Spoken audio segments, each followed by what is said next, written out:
que ya el Consejo Nacional Electoral publicó la lista de candidatos.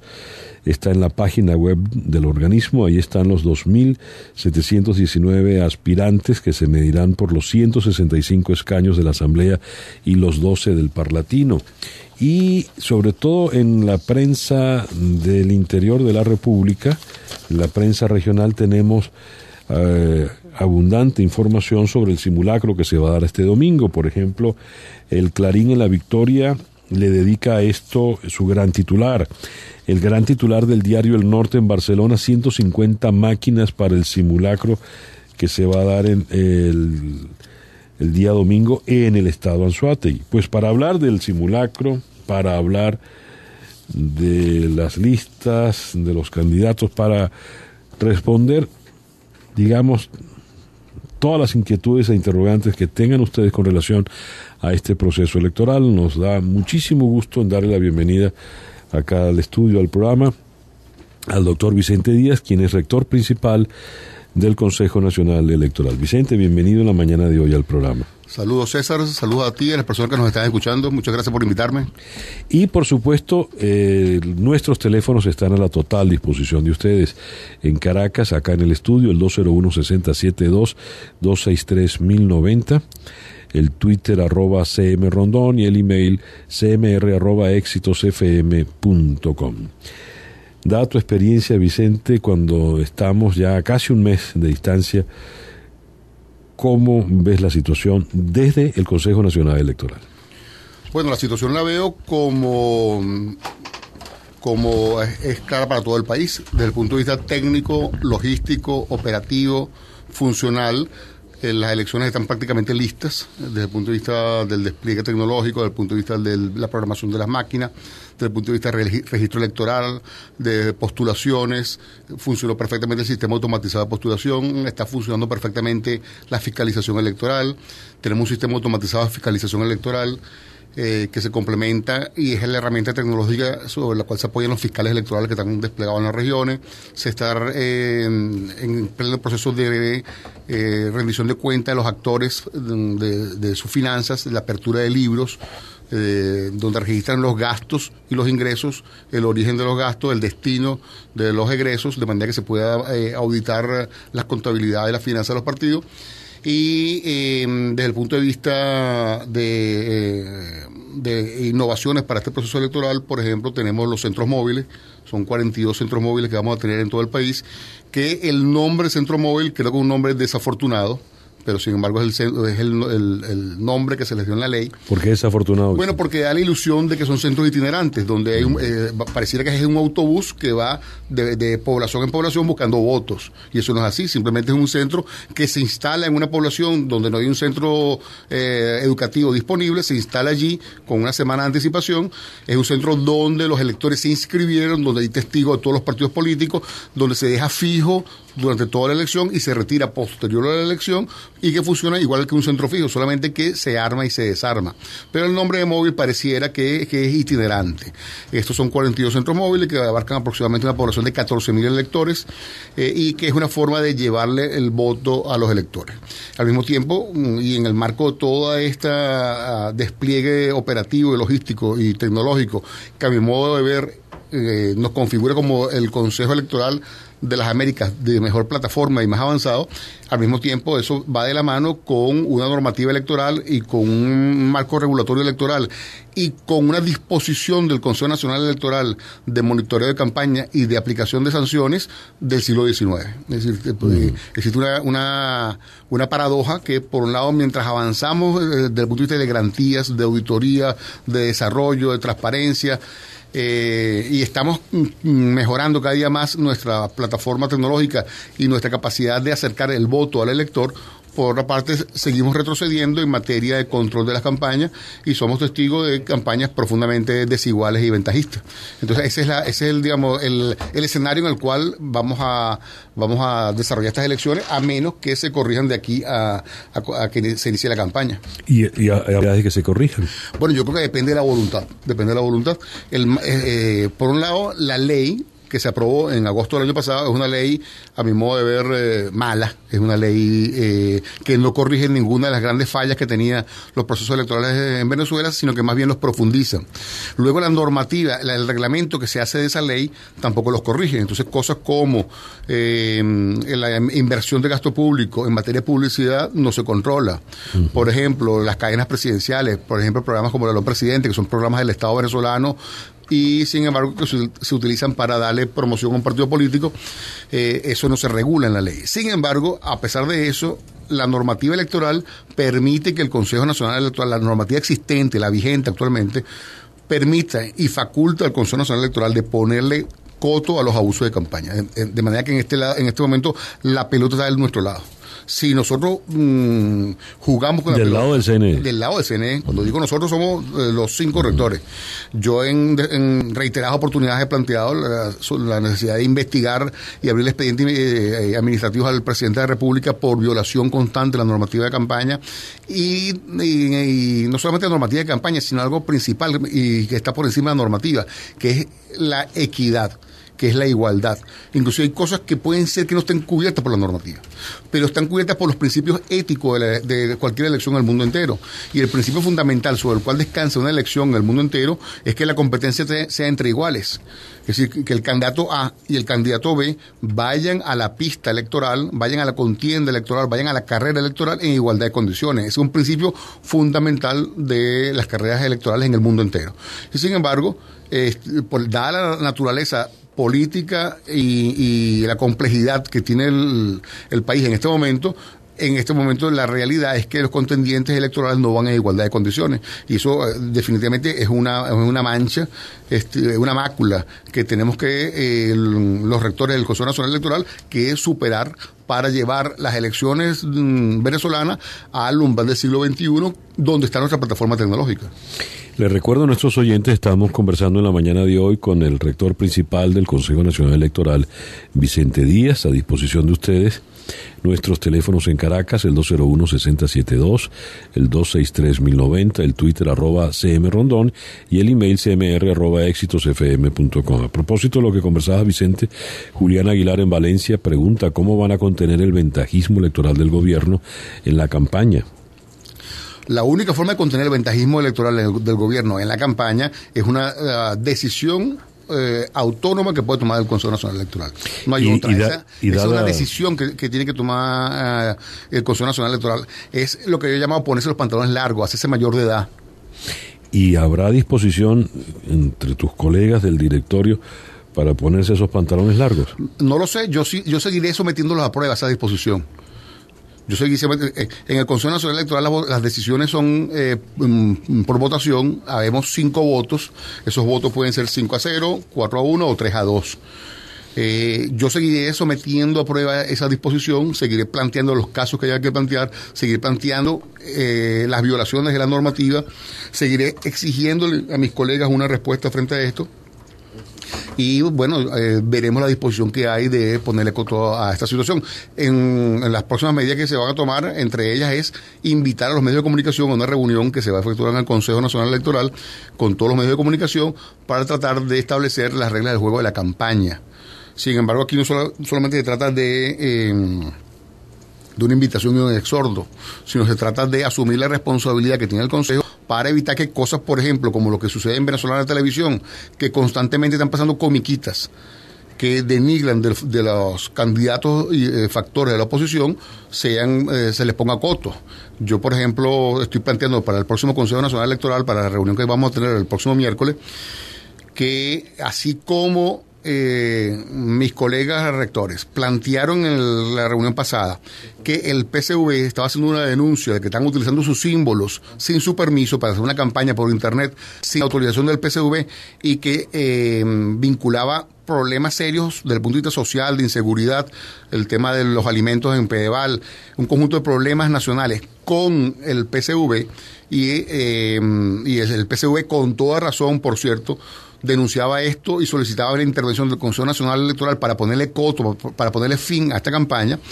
Y ahí se planteó ese tema. Yo les planteé que como presidente de la comisión que se encarga de monitorear las campañas electorales, yo voy a plantear ese caso de la mano con el caso de Venezolana Televisión, porque es exactamente el mismo caso, con la diferencia de que en el PCV están utilizando ilegalmente sus símbolos sin su autorización, y la norma lo prohíbe. Pero en el caso de Venezolana Televisión, la campaña contra el PCV es una campaña anónima. En el caso de Venezolana Televisión, es una campaña pública, hecha por el canal del Estado, en contra de personas que no pueden, el PCV mañana o pasado puede cambiar su nombre o su logotipo si quisiera. Pero Julio Borges, Henry Ramos Alup, Enrique Mendoza, que son dirigentes de la oposición, que se les está denigrando permanentemente en Venezolana Televisión, no pueden cambiar su cara ni pueden cambiar su nombre. Es decir, se les está haciendo un grave daño desde el punto de vista personal, que lo prohíbe la norma, lo prohíbe la Constitución, lo prohíbe la ley, y sin embargo, ese tema que ya fue planteado en el Consejo no ha sido resuelto. De manera que efectivamente vamos a ver la disposición que tenemos en el Consejo de asumir la responsabilidad histórica que tenemos frente a una elección de esta naturaleza. Recuerdo que estábamos conversando con el rector principal del CNE, Vicente Díaz. Desde Colón, Estado Táchira, Hendrik Sandoval, es importante recordarle a la gente que el voto es secreto, que no existe manera de saber por quién votó la persona. José Joel Contreras, ¿serán confiables los resultados electorales? Bueno, son tan confiables como los que han sido en los últimos 4 años, que son los que yo tengo en el Consejo, que son los resultados sobre los cuales yo puedo avalar.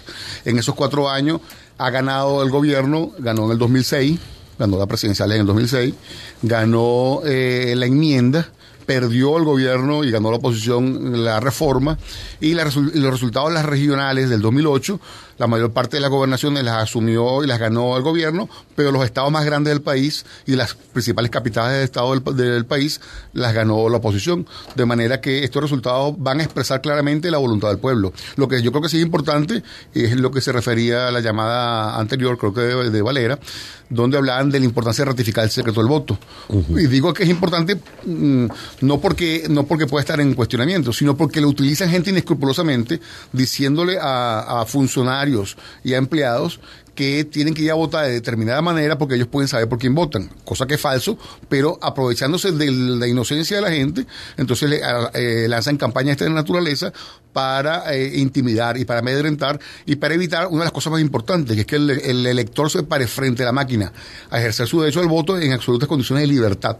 Y solamente puedes votar con libertad cuando votas sin miedo. Cuando votas con miedo, no votas con libertad. Entonces, campañas de intimidación de esta naturaleza son un acto delictivo. Quien hace eso es un delincuente.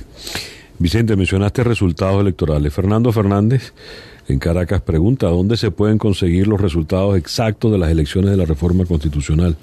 En la Gaceta Electoral publicada el martes 18 de diciembre del 2007.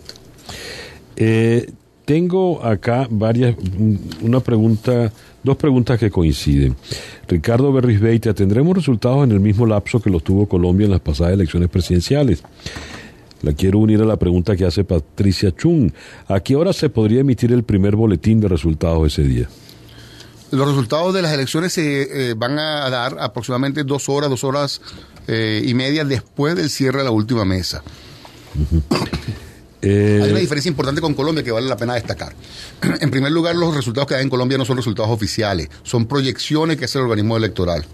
Los resultados electorales oficiales en Colombia tardan en ocasiones semanas.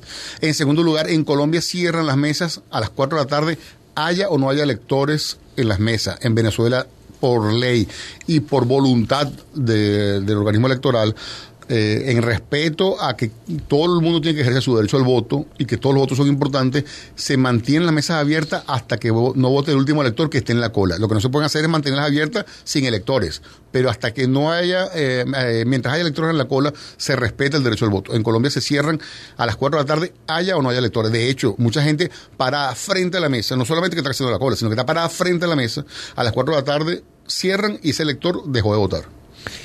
¿Qué se hace? Esto lo pregunta Oscar Chirino. ¿Qué se hace con la gente que tiene más de 200 años? Cédulas como la 123 y aparece alguien registrado.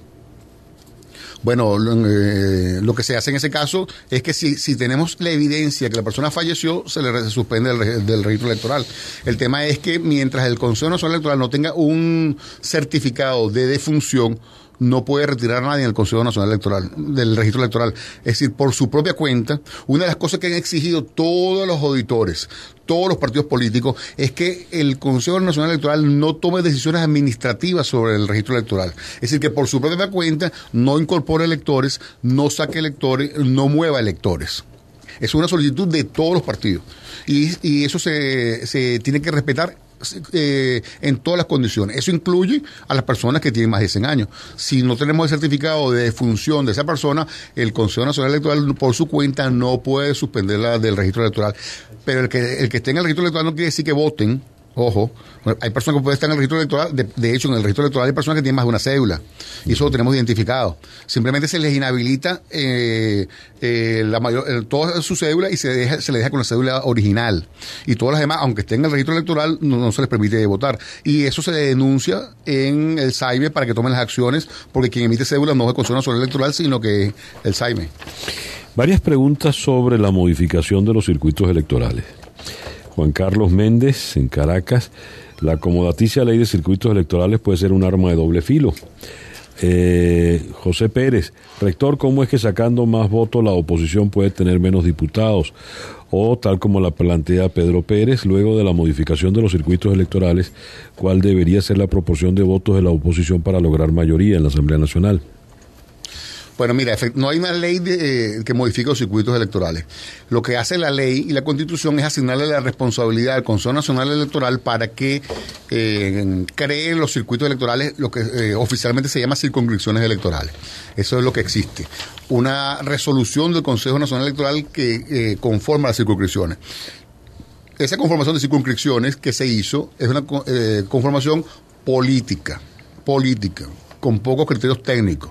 Y digo esto como lo denuncié en su momento, porque todos los estados donde había venido ganando el gobierno no se tocaron. Y se modificaron solamente aquellos estados donde gana o había venido ganando la oposición. Y ahí se hizo modificaciones que con un sesgo político. Eso lo denuncié yo en su momento. Y esas son las circunscripciones con las que vamos a las elecciones. Esto es un manejo inadecuado que ya se hizo. Y eso lo saben todos los actores. Y estamos yendo a las elecciones de esa manera, que es una práctica que se fundó en los Estados Unidos y que se conoce mundialmente en el mundo electoral como el gerrymandering, que es la modificación de manera que beneficie a algún factor político las circunscripciones electorales. Esta modificación puede en un determinado caso favorecer a una determinada alianza electoral. Sin embargo, frente a una cantidad importante de votos, no hay ningún manejo de circunscripciones que pueda valer. Aquí lo importante es que la gente salga masivamente a votar y vote por la opción de su preferencia, y eso hará que la voluntad del pueblo sea la que decida las elecciones. Tengo acá preguntas como esta. Ricardo Enrique Pino, de no poder acabar con el ventajismo de campaña del gobierno, ¿el CNE se declararía incompetente? Yo creo que el tema aquí no es que el CNE se declare incompetente. Yo creo que el tema aquí es que el país va a votar y al votar el país va a elegir una nueva asamblea, y esa asamblea tiene la responsabilidad de nombrar los poderes públicos, y esa asamblea tendrá que evaluar el comportamiento de los poderes públicos que existen, y de ser necesario tendrá que tomar las decisiones correspondientes para dotarse de poderes públicos que se adapten a la nueva realidad política que va a surgir a partir del 26 de septiembre. Recordemos que el Consejo Nacional Electoral actual y el resto de los poderes públicos es el resultado de una elección en la cual el Parlamento es un Parlamento que surgió con una sola opción. El 100% de los diputados que llegaron al Parlamento en el 2005 eran afines a la opción del gobierno, el 100% de los diputados. Posteriormente hubo una disidencia de parte de la gente de Podemos, luego del bloque humanista y recientemente del PPT, pero originalmente el 100% estaba a favor de la opción gubernamental, y los poderes públicos que surgieron de esa correlación de fuerza en el Parlamento son expresión de eso. Ahora va a haber una nueva correlación de fuerza en el Parlamento, tal vez, y esos poderes públicos que surjan de allí deben ser expresión de esa nueva correlación de fuerza. Y quien tiene que evaluar entonces el comportamiento institucional del país es el elector, y expresarlo a través de su voto, y luego ese voto se tiene que manifestar en decisiones de la Asamblea Nacional que surja a partir del 26 de septiembre. Les recuerdo a nuestros oyentes, estamos conversando con el rector principal del CNE, Vicente Díaz. Nuestros teléfonos en Caracas para que usted formule sus preguntas y opiniones: 201-6072, 263-1090, el Twitter @cmrondón y el email cmr@exitosfm.com. Hay acá, voy a leerte 3 preguntas, Vicente, que convergen más o menos en un mismo punto y son muy interesantes. Ramón González Mieres plantea: ¿cuándo el CNE se va a comportar como un ente independiente y va a jugar como un árbitro balanceado y no con una tendencia clara? Quiero acompañarla de la pregunta que hace Beatriz Delgado. Ante la imagen tan negativa que tiene el CNE de una transparencia empañada, ¿cuál es el mensaje que el señor Vicente Díaz le da al pueblo? La completo entonces con la que formula Pablo Dávila. Este es mucho más puntual ya. Rector, resalte las razones por las que no hay que desconfiar del organismo electoral. Mira, bueno, en primer lugar, hagamos un poco de historia. En el año 2005, el 75% de los venezolanos no fue a votar. Y el 100% de los partidos de oposición no fue a votar. Y la razón por la cual no fueron a votar, que alegaron en su momento, y que no participaron en la elección, era porque no habían suficientes garantías sobre los resultados electorales. Hoy, 5 años después. También políticamente la oposición alegó que con eso se deslegitimaba al régimen. Sí, de hecho, en un artículo que escribí en el Nacional el jueves pasado, efectivamente yo decía eso, que una de las razones era ese, el tema de la deslegitimación del régimen, pero ese argumento político cabalgó sobre el tema de las garantías. Pero lo cierto de eso es que el 100% de la oposición no participó y el 75% de la población, el 100% de los partidos no participó, el 75% de los electores no fue a votar. Hoy, al cerrarse el ciclo electoral, 5 años después, el 100% de los partidos políticos del país está yendo a votar. Y las tendencias de las encuestas indican que la mayor parte de la población, la absoluta mayor parte de la población, va a ir a votar. Eso quiere decir que hay un reconocimiento de un avance importante en materia de garantías, al punto que, como decía anteriormente, en los últimos 4 años las elecciones las ha ganado unas el gobierno, otras la oposición. Esa es la principal garantía. El pueblo venezolano puede estar seguro que lo que seleccione en las mesas de votación es lo que se va a respetar. No hay forma de que se alteren los resultados. No existe ninguna manera posible que se alteren los resultados. De manera que efectivamente la gente va a votar el 26 de septiembre y va a votar dentro de un sistema electoral donde el CNE es uno de los actores que está jugando. El CNE es uno de los actores importantes que está jugando, y está jugando con un conjunto de técnicos de alta factura que yo no tengo ninguna duda de su voluntad democrática. Incluso yo puedo pensar que mis colegas rectores en algunos casos no tienen toda la disposición necesaria para controlar la campaña electoral, pero de ahí a pensar que existe alguna disposición de alterar los resultados, eso es absolutamente descartado de mi parte. Pero adicionalmente a eso, más allá del voto de confianza que se les pueda dar o nos puedan dar a la directiva del Consejo Nacional Electoral, es que el sistema electoral venezolano, la mayor parte del sistema electoral venezolano, yo diría que la absoluta mayoría del sistema electoral venezolano está en manos no del CNE, está en manos de la población venezolana, está en manos de cientos de miles de miembros de mesa, está en manos de cientos de miles de testigos, está en manos de decenas de miles de miembros de juntas, está en manos de un montón de auditores que tienen los partidos vigilando y controlando cada una de las fases del proceso. Existen 600 observadores nacionales por cada uno de los grupos de observación nacional. Estamos hablando de 4 ONG que fueron invitadas a ser observadores nacionales, y hay una presencia de miles de observadores nacionales adicionales a los testigos de los partidos. De manera que hay un control de la sociedad civil y de los partidos sobre el sistema electoral que garantiza que junto con el esfuerzo del organismo electoral tengamos unas elecciones que definitivamente van a respetar la voluntad del elector, de manera que vayamos a votar con confianza y pensemos siempre que hay gente interesada en sembrar dudas, hay gente interesada en revivir fantasmas para que la gente se aleje de la disposición de ir a votar. Por aquello de divide y vencerás, es preferible que algún sector de la población vaya dividido al evento electoral entre abstencionistas y participacionistas. Entonces ahí probablemente la intención de algunos sectores en generar abstención. Y una forma de generar abstención es decir, bueno, la máquina van a alterar los votos, que el registro electoral está contaminado, que los viejitos votan. Es decir, relanzar temas que han sido superados con el objetivo de continuar sembrando dudas en materia de resultados electorales. Te leo 3 preguntas, Vicente. Antonio Manzanares. ¿Por qué no publican en la página del CNE los resultados de la reforma y sí los resultados que ganó el gobierno? Para mí eso es parcialidad. Mario Pérez Chacín. ¿Por qué no se prohíbe en estas elecciones usar el nombre del presidente? ¿No son legislativas? Pedro Morales. En estas elecciones, ¿hasta dónde alcanzan las prerrogativas de los militares o Plan República? Bueno, sobre los resultados están publicados, todos los resultados, sin excepción. Y están publicados no solamente en la página web, sino están publicados en la Gaceta Electoral. Uh-huh. Con respecto a la presencia del presidente en la campaña, efectivamente yo he reiterado, y así lo he planteado, que el presidente no es candidato y que el presidente no participa en la elección parlamentaria. El presidente es presidente de un partido político, pero está ejerciendo funciones en representación de todos los venezolanos, los que votaron por él y los que no votaron por él. Él es el jefe del Estado. De manera que su sola presencia en la campaña electoral hace que la elección ya de por sí no sea entre iguales.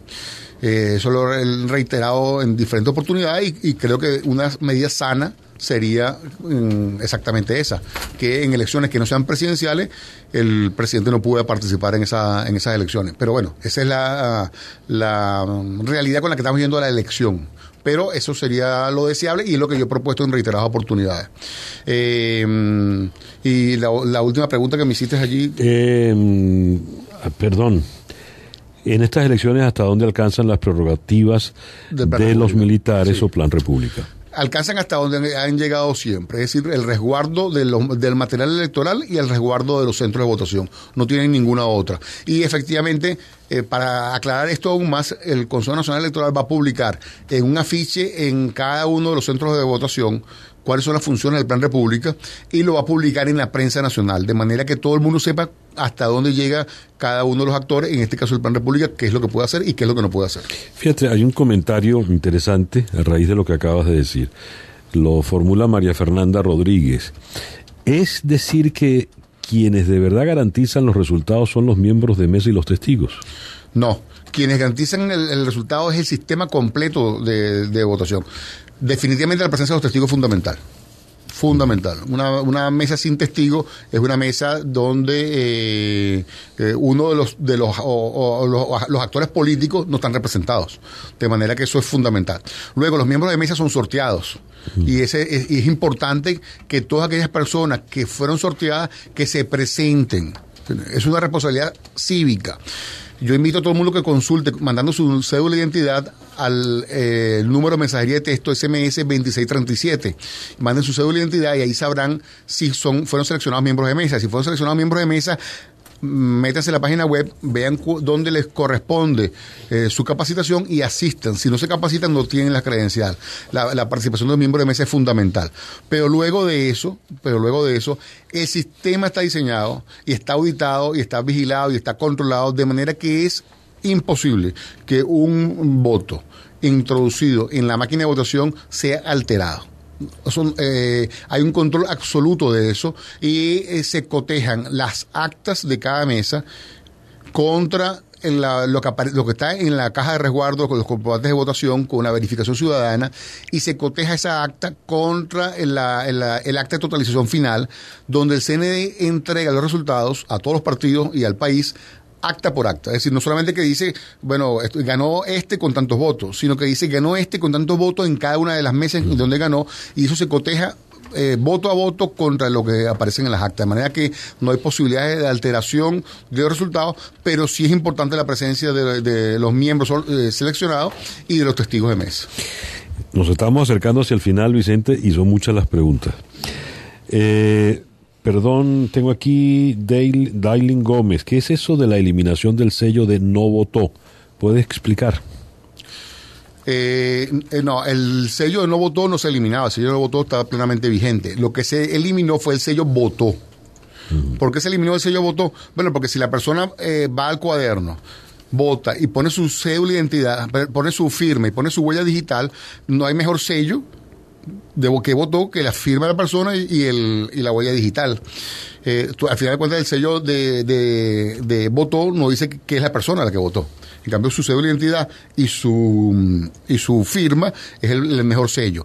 El sello que no se puede eliminar nunca, porque sería una aberración y que sería imposible de eliminar, es el sello de no votó. El sello de no votó porque es el sello que invalida las casillas que quedaron en blanco. Es decir, si en una mesa habían 100 electores, votaron 70 y 30 no fueron a votar, es indispensable que los miembros de mesa, en presencia de los testigos, invaliden las otras 30 casillas. Las invaliden con el sello de no votó y se le coloque no votó, no votó, no votó a cada una de esas 30 casillas para impedir que puedan ser utilizadas, precisamente. Entonces, el sello fundamental es el del no votó, que precisamente está en todas las mesas. Olga Padilla, ¿por qué en esta oportunidad los extranjeros no pueden votar? Por la naturaleza de la elección. No es una decisión del Consejo Nacional Electoral, sino una decisión de las competencias que le da a los extranjeros la Constitución Nacional. ¿Cómo va la deuda del PSUV con el CNE? Pregunta Hermógenes Felizola. Bueno, ellos han venido pagando. Hay que reconocer que ellos han hecho un esfuerzo financiero importante y han venido pagando religiosamente dentro del plan de pago que se les estableció. María Rocha, ¿cuándo le van a dar la titularidad a los empleados del CNE? No sé a qué se refiere con la titularidad. Allí cada año se están incorporando aquellos empleados que fueron contratados en un primer momento como temporales y luego van siendo incorporados aquellos que su desempeño así lo indica, se les va incorporando como personal fijo. Cuando se incorporan a proyectos, que un proyecto existe con miras a que culmine en el tiempo, no son proyectos que tienen miras a que queden fijos, bueno, simplemente no se pueden incorporar. Si vamos a hacer, por ejemplo, una remodelación, y esa remodelación significa que necesitamos contratar a 5 arquitectos, probablemente cuando ya no haya que hacer remodelaciones, entonces esa función cesa. Entonces, lamentablemente, esa persona a lo mejor no se puede incorporar como fijo, pero de resto, cuando es una función que está destinada a ser permanente y el